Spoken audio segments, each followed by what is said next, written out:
kemarin waktu aku ditangkap dia nangis sampai terus katanya pengacara saya dia sakit tuh langsung panas langsung dibawa ke rumah sakit sama ibu saya. Mungkin Jangan sampai Pak.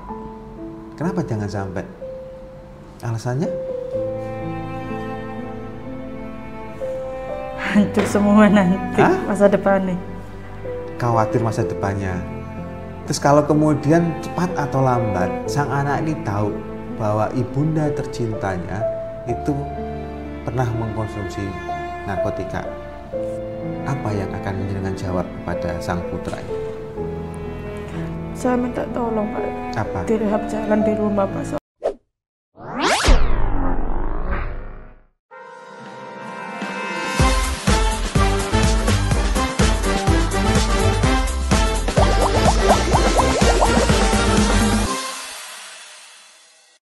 Tadi saya tertarik pernyataan Mbak terkait pengakuan bahwa pertama kali ketika Anda memutuskan mengkonsumsi atau memakai narkoba pertama kali itu bersama sang suami. Betul itu? Betul Pak. Betul. Itu setelah berkeluarga atau belum? Sudah berkeluarga? Sudah berkeluarga? Ya. Sudah ngapunten, sudah mendapatkan keturunan? Sudah. Ada putra-putri? Ada? Sudah? Sudah. Dan jenengan sadar bahwa posisi jenengan saat itu adalah sebagai seorang ibu? Iya.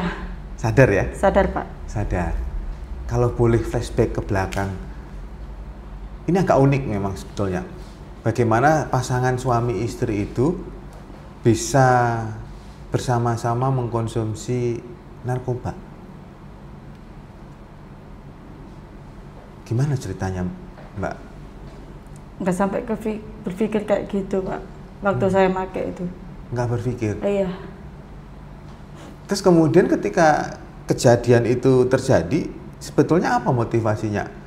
Pertama kali ya ketika memakai narkotika bersama suami, posisi waktu itu jenengan sudah menjadi ibu rumah tangga, itu yang ada di benaknya itu apa? Nggak ada, soalnya kan posisinya itu saya kan ditawari sama suami saya. Ditawari sama suami? Enggak, aku nggak mau, kayak gitu, aku nggak mau kayak gitu. Terus aku tahu emang itu narkoba kan, aku nggak mau. Terus sama suami saya dipaksa kan. Oh gitu. Nggak apa-apa, salah enak-enak, nggak apa-apa, enak-enak. Enggak awak mulai apa gak capek, pokoknya intinya kayak gitulah. Terus aku nyoba akhirnya kan, ya nggak kepikiran sampai aku anakku kayak gimana gini. Aku seorang ibu rumah tangga nggak sampai kepikiran kayak gitu Pak waktu pakai itu. Bentuk tadi jangan menyampaikan dipaksa oleh sang suami. Bentuk pemaksaannya seperti apa kalau boleh tahu? Ya disuruh pakai, coba dulu. Disuruh nyoba. Ya. Tidak ada ancaman kan sebetulnya? Nggak. Tidak ada tekanan, tidak ada paksaan. Nggak. Hanya disuruh saja. Ya.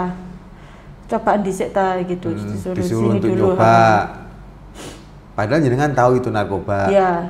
Jenengan tahu bahwa narkoba itu efeknya seperti apa? Kalau nggak tahu kalau efek-efeknya masih nggak tahu. Emang tahu itu sabu itu tahu. Tahu. Jenengan tahu konsekuensinya memakai narkoba di negara Indonesia ini seperti apa? Tahu ya?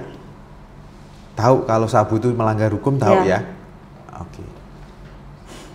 Jadi hanya disuruh mencoba dan jenengan memutuskan untuk mau mencoba. Ya. Alasannya? Nggak ada alasannya. Lah kan jenengan tahu itu barang dilarang, itu ilegal. Atau jenengan nggak tahu kalau narkoba itu dalam penggunaannya bisa merusak fisik, jiwa? Nggak tahu? Waktu dulu tuh nggak tahu Pak. Nggak tahu. Sekarang tahu? Tahu. Dari mana jenengan tahu? Dari Polrestabes kemarin. Oh, oke. Iya, mohon maaf ini kalau agak emosional ya. Karena saya melihat di sini kan peran jenengan sebagai ibu dari ketiga putra-putri. Berapa putranya? 3. Laki semua atau perempuan? Laki semua. Tiga-tiganya laki-laki? Tiga-tiganya laki-laki. Yang dewasa tadi usia 10 tahun. Mohon maaf, tahu kalau ibunya memakai narkoba? Nggak ada yang tahu, Pak. Nggak ada yang tahu. Coba sekarang sedikit dibayangkan, sedikit aja dibayangkan. Seandainya ketika nanti putra-putranya ini sudah beranjak dewasa, kemudian jenengan sebagai ibu dari mereka tahu kalau mereka itu mengkonsumsi narkoba, apa yang ada di benak serta hati jenengan? Jangan sampai, Pak. Kenapa jangan sampai? Alasannya? Hancur semua nanti masa depannya. Khawatir masa depannya. Terus kalau kemudian cepat atau lambat sang anak ini tahu bahwa ibunda tercintanya itu pernah mengkonsumsi narkotika. Dan ketika ibu larang, sang anak ini bilang, "Loh, kenapa dulu ibu, mama, bunda boleh memakai narkoba sementara saya tidak?" Apa yang akan jenengan jawab kepada sang putra ini?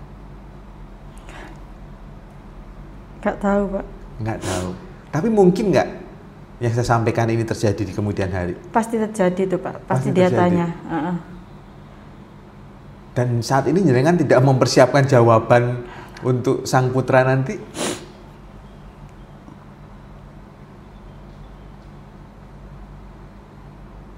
Belum mempersiapkan jawaban. Oke, terakhir. Ketika Anda memutuskan untuk berkeluarga dan alhamdulillah dikaruniai putra-putra yang hebat, sebetulnya apa sih cita-cita atau harapan yang jenengan letakkan di pundak mereka sebagai seorang ibu? Pengennya apa mereka? Ya, sukses. Sukses. Pokoknya nggak kayak mama sama papa. Sukses, jangan sampai ada yang mengikuti jejak mama papanya. Artinya mereka adalah generasi penerus bangsa. Dan jenengan sebagai ibundanya juga tidak menghendaki mereka rusak karena narkoba ya. Jenengan sebagai ibu menginginkan putra-putranya itu sukses di kemudian hari, betul? Iya, Pak. Apakah kesuksesan itu bisa diraih seandainya mereka di kemudian hari mengkonsumsi narkoba seperti ibundanya? Yakin? Yakin? Hancur kalau kena narkoba, Pak. Hancur karena narkoba. Ya. Saya yakin dan percaya tidak ada seorang ibu yang menginginkan putra-putranya hancur karena narkoba. Saya yakin itu. Dan saat ini tidak ada kata terlambat untuk ibu segera merubah diri untuk meraih kembali cita-cita yang ibu inginkan bagi putra-putranya. Atau ibu sudah menyatakan sudah terlambat, tidak ada kesempatan kedua? Belum. Belum. Pasti ada, Pak. Masih ada. Aku ingin berubah. Ya, saya sangat menghargai tekad dan kemauan ibu untuk berubah. Dan sekali lagi, kalau ibu masih sayang sama putra-putranya, tolong jangan sampai mereka menyontoh, meniru, mengikuti jejak langkah ibundanya. Saya yang bukan siapa-siapa nggak ikhlas, nggak ridho. Masa ibundanya mau anak-anaknya seperti ibundanya? Enggak ya? Yakin nggak ya? Jangan sampai, Pak. Ya.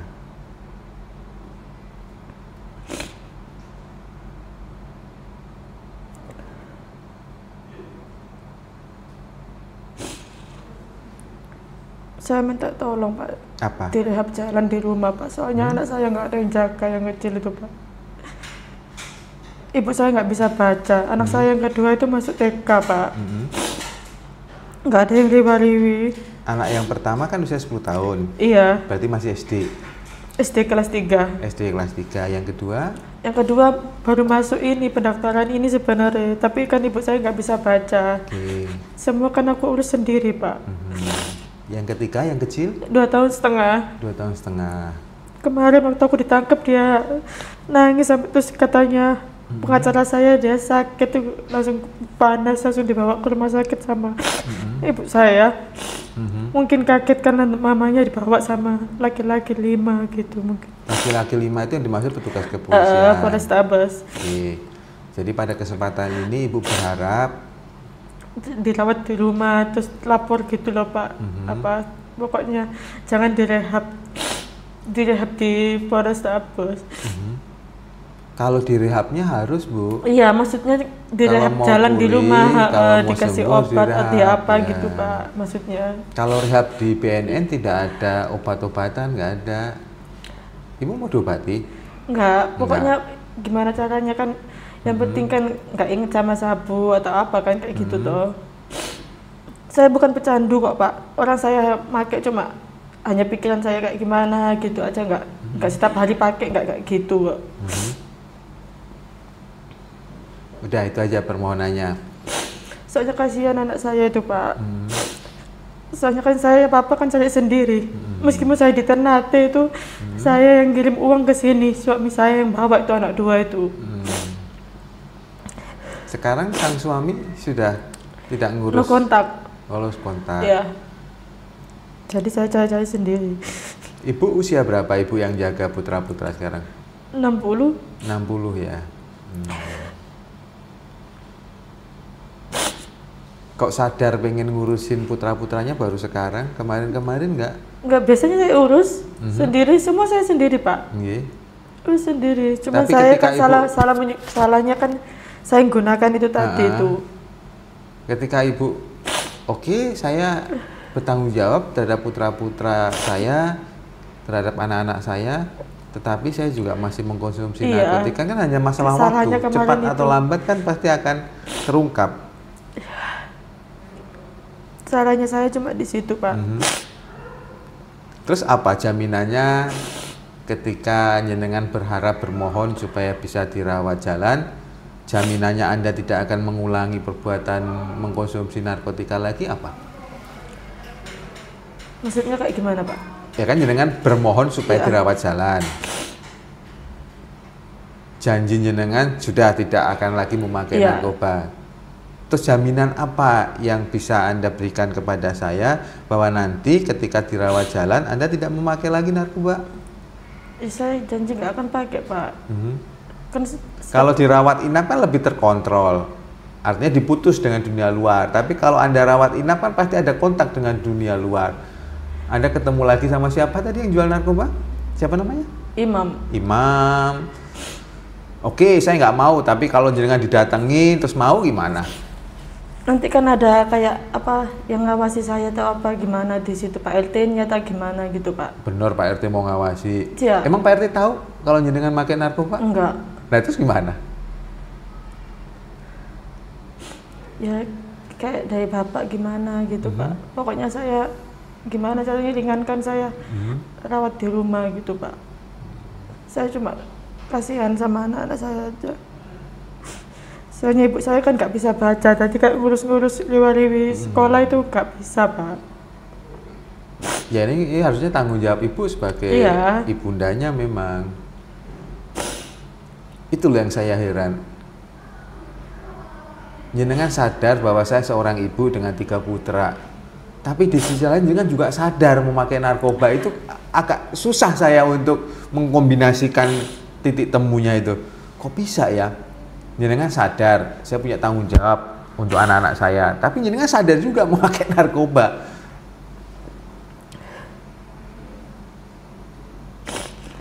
Gimana, Mbak? Saya janji Pak, nggak akan pakai, nggak akan nyentuh itu lagi Pak.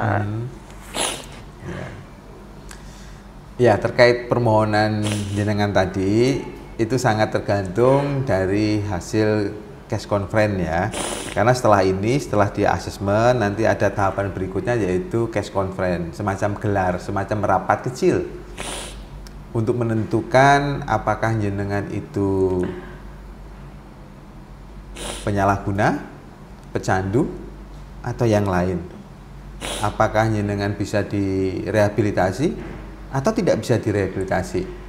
Kalaupun bisa direhabilitasi, apakah rehabilitasinya rawat inap atau rawat jalan? Itu nanti tahapan berikutnya ya. Ya. Nah, sekarang yang bisa dilakukan jenengan adalah berdoa dengan sungguh-sungguh. Jadikan tempat ini sebagai awal jenengan bertobat. Ya, tapi sungguh-sungguh loh ya. Iya Pak, Sungguh-sungguh. sungguh ini Pak. Yang masuk ruangan ini bukan hanya jenengan loh. Sudah puluhan loh. Tapi pertanyaannya, ada nggak yang kambuh lagi? Ada. Faktanya ada. Sudah janji di depan saya, tapi masih melakukan. Saya nggak mau lagi Pak. Ya, Saya janji. hanya jenengan dan Tuhan yang tahu. Hanya waktu nanti yang bisa menjawab ya. Oke, Mbak. Terima kasih atas waktunya. Sekali lagi, ini momentum jenengan untuk merubah diri. Ingat, jenengan itu ibu rumah tangga, ibu dari ketiga putranya, yang jenengan sendiri bilang bahwa tidak mau anak-anaknya terlibat dalam permasalahan narkoba. Ibu ingin sukses putra-putranya, ibu ingin melihat mereka itu menjadi orang yang berguna bagi nusa dan bangsa. Ya? Iya Pak. Oke. Ada lagi yang mau disampaikan, Mbak? Oke, kalau nggak ada, terima kasih. Apabila tadi ada penyampaian yang kurang berkenan dari saya dan Dr. Putri, saya mohon maaf ya.